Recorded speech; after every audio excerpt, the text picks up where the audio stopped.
Hi there, welcome to Your Trades, the weekly edition, the special edition of Your Trades. I'm Snehisha and with me as always is Priyanka. And well, Priyanka, what a week we've had, Not at all a good week, Snehi. Not a good week at all. Christmas is almost here, but the cheer is definitely... Santa has left the town, looks like. The cheer is definitely not spreading to the street. In fact, the Lal Street is the last place that's seeing any sort of cheer right now. Let's take a look at what the markets have done over the course of the week that went by. Nifty has ended the week with a cut of 4.7%, of roughly 5% cut coming in on the Nifty. That's massive. If you take a look at that on a weekly basis, all 5 trading sessions this week, we have ended in the red. 5 consecutive trading sessions of losses. Nifty mid cap followed by that 3.6% lower, small cap also 3.6% lower. Only 2 stocks out of the entire Nifty 50 pack that have gained over the course of the week, Dr. Reddy's and Cipla, both from the pharma pack. Remember, even in today's trade, pharma was a loser. Nonetheless, it was the least losing index in today's trading session with about cuts of 1%. The most, the index that was kicked out the most today was Nifty Realty. More than 4% cut coming in on the index just on an intraday basis. So very spooked up moves, if you could call that, on D Street today. Not looking good at all when it comes to our markets. Over the course of the week, pharma has been a gainer, 1.4% higher. All the other indices have ended in the red on a week-to-date basis as well, with Nifty Metal a 7% cut coming in on a weekly basis. That's your biggest loser over the course of the week. A lot of this had to do with the commentary that we heard from the US after the Fed meet, a hawkish stance coming in, very cautious when it comes to rate cuts going ahead as well. That is what Jerome Powell also flagged in his speech, and that overweight has been weighing on us for a couple of trading sessions, and it's not improved, it's not looked good, because even today Nifty slipped below its 200 DMA. At one point in the day we had actually tipped over to the green, but that was very short-lived. We had roughly 15 to 20 minutes of gains coming in today. Other than that, everything was rather lackluster. Some stocks to mention over the course of the week that caught our eye: Ambuja Cements on the back of that amalgamation news with its now owned subsidiaries Pennar as well as Sanghi Industries. So that was a stock that was a buzz. You had Zomato, multiple news flows. You had the Sensex inclusion coming in for Zomato and a couple of other tax news flows as well on that front. Dixon Tech also in focus, big order win coming in for Dixon Tech with Vivo. So that was another stock that was a buzz in today's trade. Lots of factors that were there to watch out for, but well, yes, Priyanka, the Fed outcome was the biggest one. Remember what we have been talking about on all Fridays, I think last, the dent was global, but I think we took it personally. This is what looks like, the kind of macro reason. Though it is repetitive, but yes, the Fed's, the Powell's hawkish comments, dollar strengthening back, these are the major factors what we are seeing. And of course, to some extent, the kind of comments coming in from Trump on retrospective tax, possible tariffs on India. This is what has actually weakened the sentiment, not just globally, but India also. And we've seen the kind of hammering which has come on indices. We've lost 1,000 point, close below 200 DMA, and not just banks, not just Nifty. Banks are such an oversold zone. Nifty is an oversold zone. If you talk about put-call ratio, we are technically in oversold zone, but then is there a technical bounce back possible coming week? We have to wait and watch, because we've closed below 200 DMA, means lower levels, or maybe we are more vulnerable now. We could retest to lower levels what we saw in the last November. But then, yeah, couple of stocks. IT, it was not a very good day for IT also, because the entire sentiment was negative, but otherwise on a broader sense, if you see Accenture numbers, they've reported strong set of numbers. And of course, let's not forget, this is a leading indicator for Indian IT stocks also. Revenue grew, they've upgraded their revenue growth guidance also, and guidance upgrade was of course on the majorly on the faster execution of the projects, of the orders they've got earlier. But then this was a leading indicator. Now let's not forget, from second week of January we start to report numbers in India also. All eyes would be on the Q3 earnings, but at this point in time, the kind of macro scenarios we have, global rupee falling its to all-time low of 85, dollar strengthening back to 2 years high of 108, surpassing 108, it's 108.3.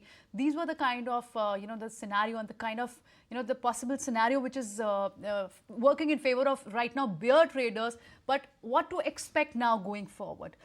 Yes, just one more trigger for this week. A lot of action from the primary market. We saw bumper listing coming in from 3-4 listings this week. IKS listed with more than 40% of gain. Science, that one also listed with premium only. So this was a good week in terms of primary market, but the secondary market, of course, FI selling is not stopping now.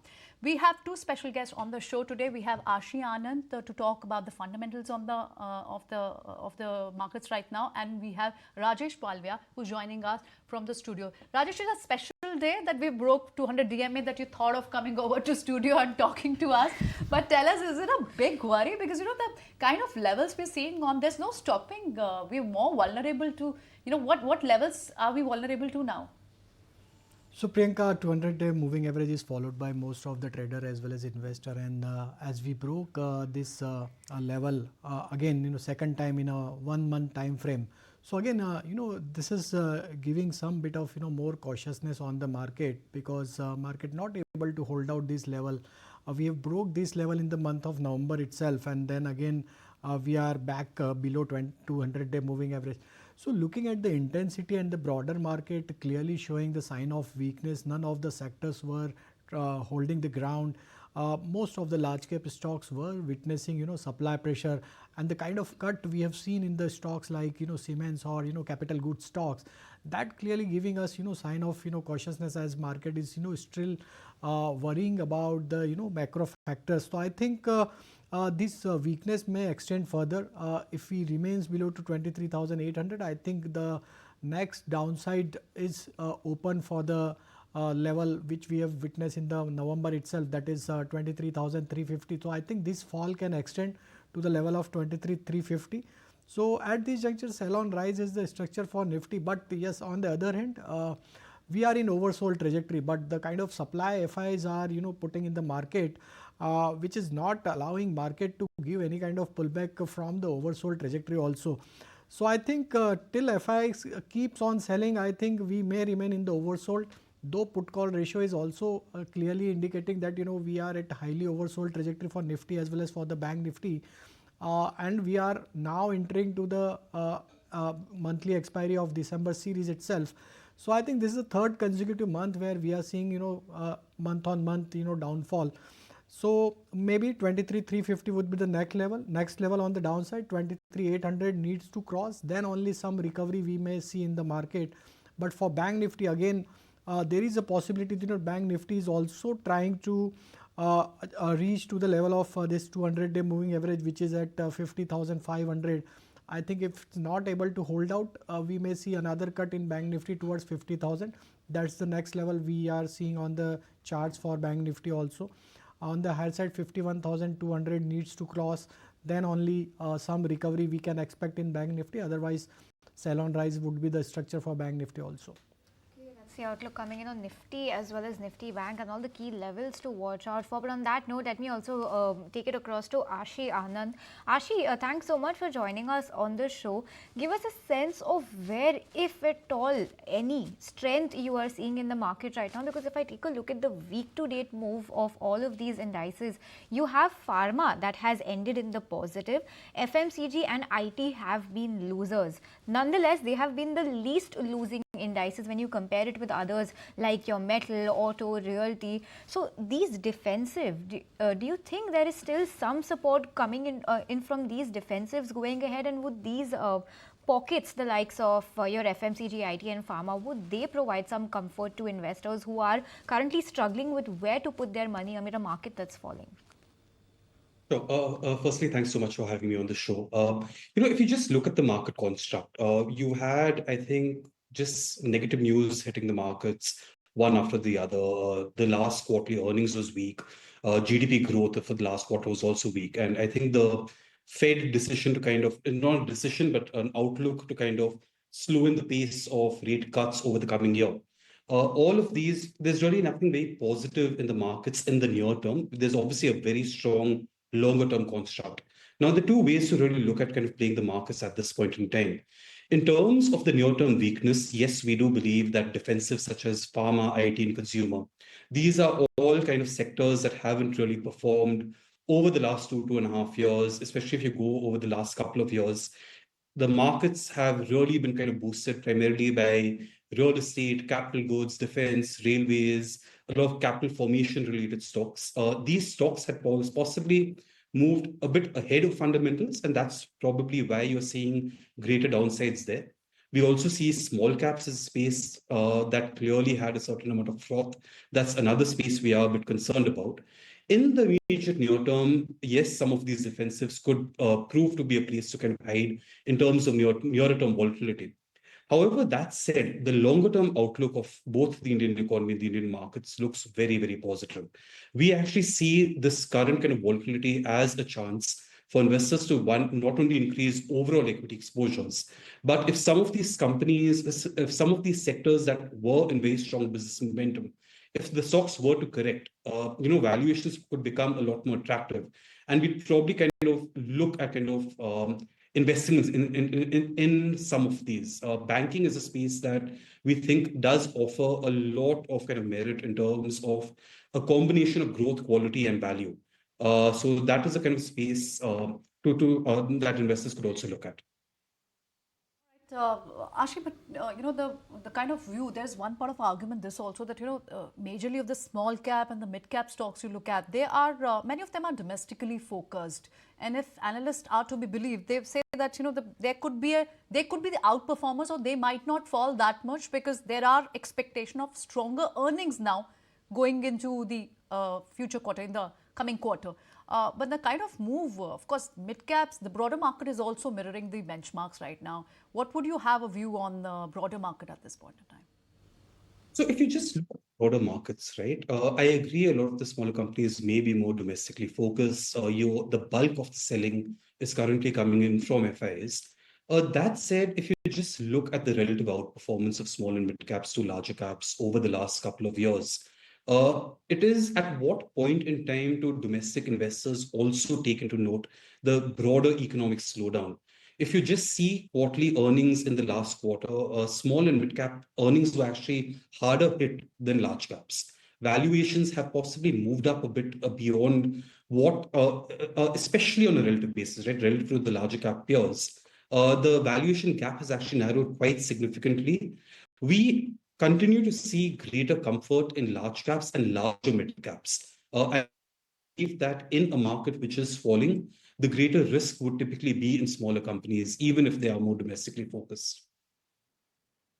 Ashi, thanks for that view. So comfort to some extent seen in large caps and larger mid caps compared to the smaller companies. But on that note, Ashi, hold that thought, and Mr. Palva is in the studio with us anyway. We'll just slip into a short break and be right back on the other side and keep this discussion on the markets that were over the course of the week. We'll keep it going on the other side. Hi there, welcome back to Your Trades. Thanks so much for staying tuned to ET. Now let's keep the discussion going about what the week was and what we can expect going into next week as well as next year, because we're just around the year ending. We're around that time when we had rather expected the markets to take some sort of a breather, but the markets are very clearly keeping us on our toes. And let's keep the discussion going ahead with Rajesh now, who's in our studios with us. And Rajesh, my next question to you is on the on the consumption space. If I take a look at the Nifty year-to-date top gainers, you have Trent, that's at number 1. So that's the biggest gainer. On the other side, Nifty losers, you have the likes of Asian Paints, Nestle and Tata Consumers that have made it to the list. What's your outlook on the entire consumption space going ahead, given that pure play FMCG companies are now also complaining about some slowness seen in urban growth? Rural, however, is recovering. But how would you like to play the consumption space going ahead? Would it be pure play FMCG, or would it be the other broader sectors like retail or consumption? So I think in these kind of market, generally what is the behavior of market? Generally we see, the FMCG stocks, try to outperform the market because, it's considered as a defensive sector. But in this correction, it's a very different kind of, behavior from most of the FMCG and consumption based stocks. Very few stocks are showing strength. But looking at the overall structure for most of the stocks from the FMCG basket as well as from the consumption basket, we believe that as there is a slowdown in terms of consumption data, so I think this sector may remain under pressure for some more time. Most of the large cap stocks like Asian Paint, Hindustan Unilever, Dabur, Marico, most of the stocks are now trading below to their long-term, short-term moving averages and broken down their monthly support areas. So I think sell on rise is the strategy for most of the stocks as structures have turned bearish for short to medium term. So I think Asian Paint may witness furthermore, supply pressure. Though trend is done well throughout the year, but still from higher level, it has also witnessed a supply pressure and corrected significantly, and now struggling to, cross its 50-day moving average. So I think whole basket is still, facing the supply, and there is no confidence on all these stocks from the trader as well as for the investor on the near term to short term. So I think one should wait, let the recovery to take place in the broader market. Then one should look for this FMCG basket to pick the stocks from this basket. All right. So Rajesh, in that case, what would be the safer space for you to talk about? Will that the margin of safety lies with the with the kind of move we've seen in rupee or maybe dollar strengthening, IT, pharma? Here the moves would come, or if there is a technical rebound which has to happen, though we've closed below 200 EMA, that is also one caveat one has to keep in mind. But if there is a technical rebounds which happens in the coming week, which will be the spaces or the sectors which will perform?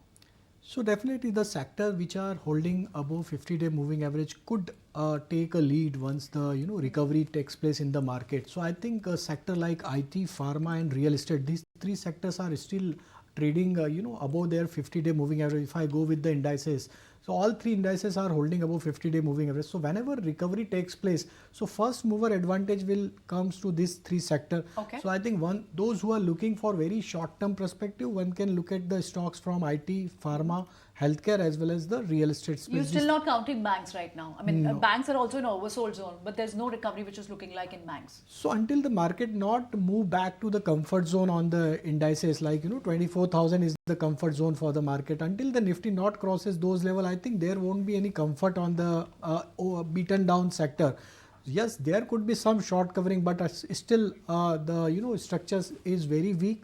Let the market to recover, then only I think some value picking will be there in the banking and other sector where we have already seen the beaten down. Okay, so that's the view coming in on what looks good, what doesn't look good heading ahead. But Ashi, coming to you now, we have a very crucial event lined up tomorrow, which is the 55th GST meet. Couple of announcements are expected. Tell us, what are you expecting to hear from this meet, and how could this have an impact on how we open on Monday? So, see, the GST meet is really just going to be more of a sectoral impact, right? There are obviously going to be certain tweaks. Let me not hazard a guess. We really going to know what's going to come out tomorrow. There are obviously certain expectations of certain increases in certain areas. This will have a sectoral impact, but I think GST rates on its own, especially being a pass-through, is not something which will have a big impact at an overall market level. Markets are really focusing on things like when interest rates are going to be cut, when are you going to see government spending coming back, urban consumption has really weakened, when does that come back? I think these factors are a lot more important in terms of the overall market construct and how markets are going to behave going forward. We really don't look at shorter term movements. We're trying to kind of just focus on when does growth come back, when does some of this technical selling pressure from FIIs driven by dollar strength and changes in kind of the Fed outlook on interest rates, right? How does these situations evolve? I think these are a lot more important than what's going to happen tomorrow. Very quickly, Rajesh, what would be your recommendations for this week, for the coming week? So first stocks on the short side, Hero Motor is looking weak. So we believe that here we could see further more downside. 42.40 would be the target. One can short with stop loss of 43.80. Another stock is on the long side, that is UBL. This is the fourth week where we are seeing strength. So UBL can be looked at for buying side. On the higher side, the target is 2090. Stop loss would be 1990. And the third stock is from the pharma space, that is Dr. Reddy.